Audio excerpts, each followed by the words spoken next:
संसार चक्र के अवरोध का उपाय।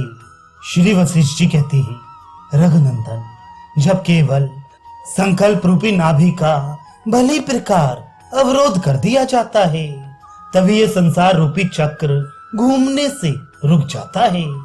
किंतु संकल्पात्मक मनोरूप नाभि को राग द्वेष आदि से क्षोभित करने पर यह संसार रूपी चक्र रोकने की चेष्टा करने पर भी वेग के कारण चलता ही रहता है।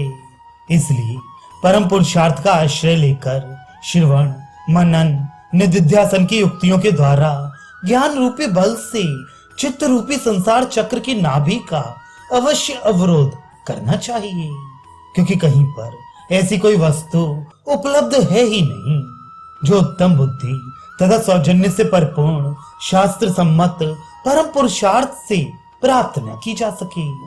श्री राम आदि और व्याधि से निरंतर दुखित, अश्रु आदि से क्लिन्न तथा स्वयं विनाशशील इस शरीर में उस प्रकार की भी स्थिरता नहीं रहती जिस प्रकार की चित्र लिखित पुरुष में रहती है। चित्रित मनुष्य की यदि भली भांति रक्षा की जाए तो वह दीर्घ काल तक सुशोभित रहता है, किंतु उसका बिंब रूप शरीर तो अनेक यत्नों से रक्षित होने पर भी शीघ्र ही नष्ट हो जाता है।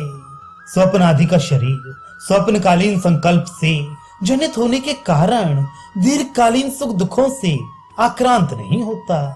ये शरीर तो दीर्घकालीन संकल्प से उत्पन्न होने के कारण दीर्घकाल के दुखों से आक्रांत रहता है। संकल्प में यह शरीर स्वयं भी नहीं है और न आत्मा के साथ इसका संबंध ही है। अतः इस शरीर के लिए यह अज्ञानी जीव निरर्थक क्लेश का भाजन क्यों बनता है, अर्थात इसमें एकमात्र अज्ञान ही हेतु है। जिस प्रकार चित्र लिखित पुरुष का क्षय या विनाश हो जाने पर बिंब रूप देह की हानि नहीं होती, उसी प्रकार संकल्प जनित पुरुष का क्षय या विनाश हो जाने पर आत्मा की कुछ भी हानि नहीं होती। जिस प्रकार मनोराज्य में उत्पन्न शरीर आदि पदार्थों का क्षय या विनाश हो जाने पर आत्मा की कुछ भी हानि नहीं होती, जिस प्रकार स्वप्न में उत्पन्न पदार्थों का क्षय या विनाश हो जाने पर आत्मा की हानि नहीं होती, अथवा जिस प्रकार मृग तृष्णिका नदी के जल का क्षय या विनाश हो जाने पर वास्तविक जल की कुछ भी हानि नहीं होती, उसी प्रकार एकमात्र संकल्प से उत्पन्न स्वभावतः विनाशशील इस शरीर रूपी यंत्र का क्षय या विनाश हो जाने पर आत्मा की कुछ भी हानि नहीं होती। अतः शरीर के लिए शोक करना निरर्थक ही है। चित्त के संकल्प से कल्पित तथा दीर्घकालीन स्वप्न में इस देह के अलंकारों से भूषित या आदि व्याधि से दूषित हो जाने पर चेतन आत्मा की कुछ भी हानि नहीं है। श्री राम, देह का विनाश होने पर चेतन आत्मा विनष्ट नहीं होता। अज्ञान रूपी चक्र के ऊपर स्थित हुआ जीवात्मा जिस देह के जन्म मरण रूपी चक्र को देखता रहता है, वह उत्तरोत्तर अधिक भ्रांति को देने वाला स्वयं भ्रांति रूप पतनोन्मुख स्वरूप से ग्रस्त, भली प्रकार अनर्थ गर्तों में गिराया गया हत एवं हन्यमान ही दिख पड़ता है। इसलिए मनुष्य को उत्तम धैर्य का भली प्रकार आश्रय लेकर इस अनादि दृढ़ीभूत भ्रम का परित्याग कर देना चाहिए। मिथ्या ज्ञान के द्वारा एकमात्र संकल्प से उत्पन्न हुआ ये शरीर सत्य सा होने पर भी वास्तव में असत्य ही है, क्योंकि जो वस्तु अज्ञान से उत्पन्न हुई है वह किसी समय भी सत्य नहीं हो सकती। श्री राम, जड़ पदार्थ के द्वारा जो कुछ किया जाता है वह किया हुआ नहीं माना जाता, इसलिए यह देह कार्य करता हुआ भी कहीं कुछ भी नहीं करता। जड़ देह तो इच्छा से रहित है और इस निर्विकार आत्मा में इच्छा रहती नहीं, इसलिए कोई करता है ही नहीं। आत्मा शरीर का दृष्टा मात्र है।